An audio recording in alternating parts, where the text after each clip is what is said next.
Station లో తిప్పించి గంగోత్రికై చకచకమంటూ పరుగులు తీస్తుంది.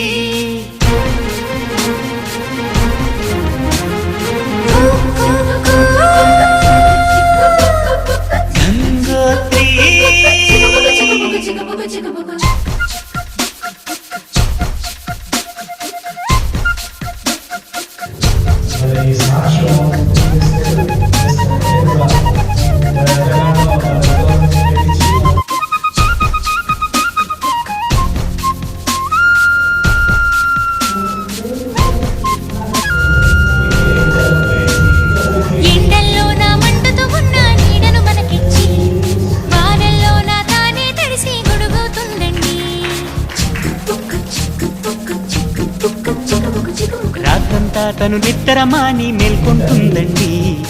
అమ్మల్లే మన కూయలలూపి జోకొడుతుందండి. సెలవులు తనకు